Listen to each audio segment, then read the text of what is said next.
আমার মুসলমান ভাইয়েরা, আমি আবুল কালাম আজাদ, আমি যদি এমপি হই, আমার তো আসলে দুনিয়ার, আল্লাহর কসম করে বলি, দুনিয়ার কোনো লাভ নাই, বরং উল্টা লস। ভালো করে বোঝেন, বুঝলে ভবিষ্যতে আপনিও বুঝতে পারবেন যে আমরা মনে ভুল করতেছি। আল্লাহর কসম করে বলছি, কসম কিন্তু বিশাল ব্যাপার। যারা বোঝে না তাদের কাছে এটার দাম নাই, আলেমদের কাছে এটার অনেক বেশি মূল্য। আল্লাহর কসম করে বলছি, আমি এমপি হলে আমার লস। এর কারণ হলো, আপনারা পত্র পত্রিকায় দেখবেন আমাদের এমপি মহোদয়দের বেতন হলো 1 লাখের কাছাকাছি। এমপিদের মাসিক ভাতা হলো 1 লাখ টাকার সামান্য কম বেশি।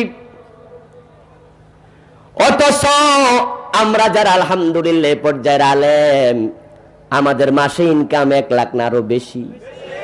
বুঝেন তো আপনারা? আসলটা কইলে আবার এনবিআর লাগাই দিব।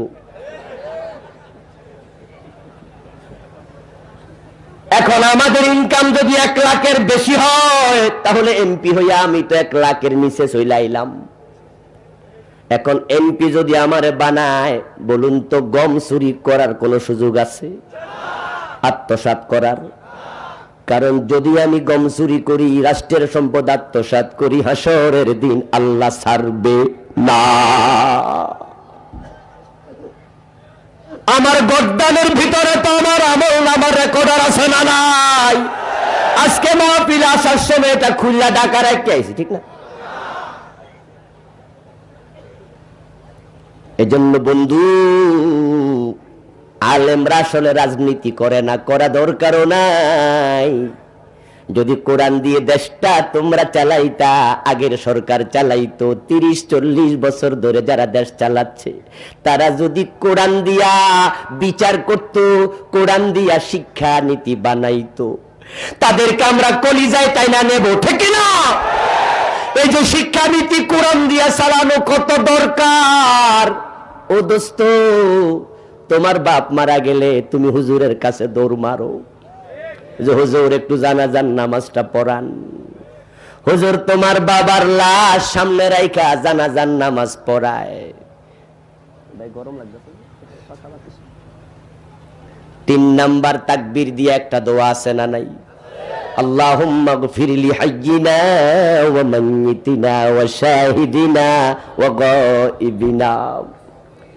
ইমাম সাহেব দোয়া করে, আল্লাহ আমাদের জীবিতদের ক্ষমা করে দাও, আমাদের মৃতদের ক্ষমা করে দাও। লাশ সামনে, মৃতদের জন্য ইমাম দোয়া করতেছে। ইমামের দোয়া আসে ওনার মুখ থেকে। আর ওই জানাজার ইমামটা যদি তুমি হইতে পারতা, তোমার বাবার লাশ সামনে রাইখা এই দোয়া যখন তুমি পড়তা, তোমার দোয়াই তো কলিজার ভিতর থেকে। তোমার বাবার লাশ সামনে রাইখা ইমাম নামাজ পড়াচ্ছেন, ইমামের 10,000 টাকা দিল, কান্দাইতে পারবা না, কারণ তোমার বাবার জন্য ইমামের তো কান্দা আইতো না। কিন্তু তুমি নিজে যদি ওই জানাজার নামাজের ইমাম হইতা, তোমার দোয়ার সাথে চোখের পানিতে তোমার দাড়ি ভিজা যাইত। যদি এ দেশটা ইসলামী শিক্ষা ব্যবস্থা চলতো, প্রতিটা প্রাইমারি স্কুলে 100 নম্বর কোরআন দিয়ে দেয়া হতো, 100 নম্বর হাদিস দেয়া হতো, হাই স্কুলে 100 নম্বর কোরআন দেয়া হতো, 100 নম্বর হাদিস দেয়া হতো, অনার্স লেভেলে 100 কোরআন 100 হাদিস, ইউনিভার্সিটি, মেডিকেল, ইঞ্জিনিয়ারিং এ সব জায়গায় কোরআন হাদিস বাধ্যতামূলক করে দেয়া হতো। আমাদের কলিজার টুকরা সন্তানগুলো ডাক্তার হওয়ার সাথে সাথে কোরআনের আলেম হয়ে যেত।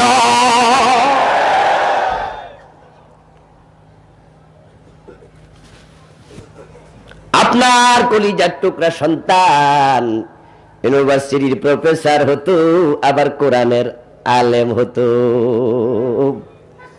বাবা মা মারা গেলে প্রতি ঘরে ঘরে জানাজার নামাজ পড়ানোর মতো ইমাম তৈরি হয়ে যেত।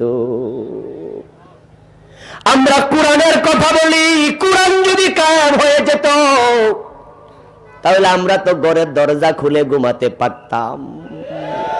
হিন্দু যুবতী সুন্দরী, গলার মাঝে স্বর্ণের নেকলেস নিয়া সে রাতের বেলায় শ্বশুর বাড়ি থেকে বাবার বাড়িতে যেত, সামনে দাঁড়ায়া তাকে টিচ করবে, অ্যাটাক করবে, সাহস কেউ করত না, কারণ আল্লাহর কোরআন কোন অপরাধীকে ছাড়বে না।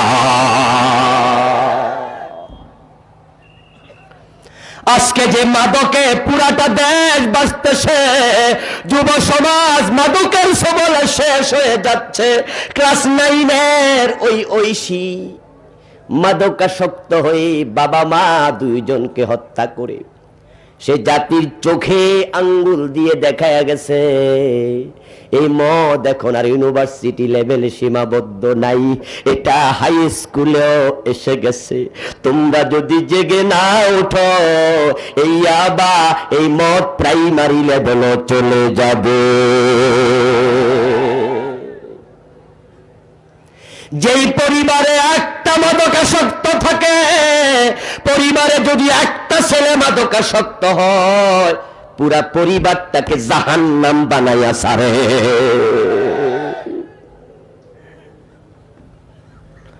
আজকের বিজিবি, আজকের পুলিশ, আজকের র্যাব, প্রশাসনের সব মানুষ ওই মাদকের কারণে অস্থির হয়ে গেছে। কিন্তু তারপরও বলুন তো, মদ কি বন্ধ হয়েছে? পারতেছে? আমার বন্ধু, মাঝে মাঝে প্রশাসনের বিভিন্ন লেভেলের লোকেরা কথা যখন হয় তখন বলে, হুজুর ওয়াজের ফাঁকে ফাঁকে মাদকের বিরুদ্ধে কিছু কথা বলবেন। তাদের আকুতি দেখে মনে ভালো লাগে।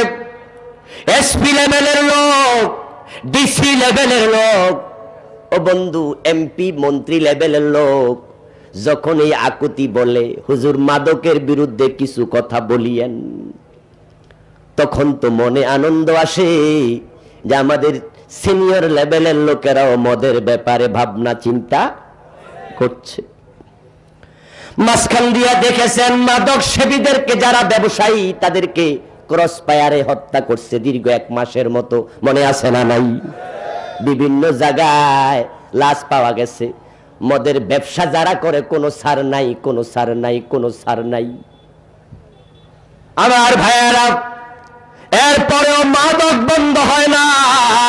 আমরা তাদের কাছে বলি, বিনয়ের সাথে রিঅ্যাকশনটা করি, রিফ্লেক্ট করি যে মহোদয় আপনার অনুভূতি বড় ভালো লাগলো, কিন্তু আপনি যে আমার দায়িত্বটা দিছেন মদের বিরুদ্ধে ওয়াজ করার জন্য, আসলে আমার ওয়াজে একানাও লাভ হইব না, কারণ যারা মদ খায় তারা ওয়াজে আসে না, যারা ওয়াজে আসে তারা মদ খায় না।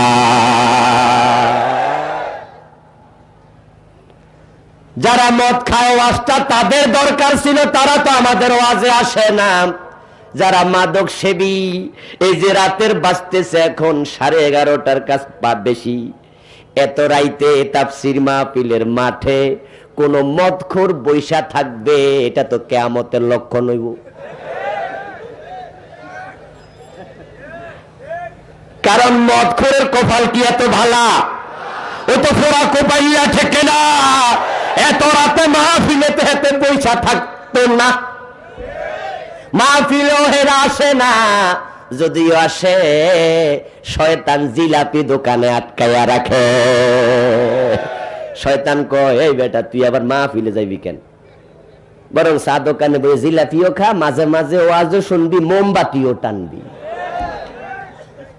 এই জন্য আপনারা এখনো গিয়া দেখেন কিছু লোক ওই দোকানে বসে বিড়ি টানতেছে, ওয়াজও শুনতেছে, আছে না নাই? এখনো পাবেন। রফিকুল্লাহ আফসারি ভাই আইব, কইব তুই সিটিং। এ জাতীয় কিছু সিটিং আছে না নাই? বন্যেরা বনে সুন্দর, শিশুরা মাতৃ করে, ওনারটাও নিয়ে কোক, ওনার জন্য রাইখা দিলাম। আমার ভাইয়েরা, মদখোররা এখান পর্যন্ত এসে বসে থাকার মতো সৌভাগ্য তাদের নাই।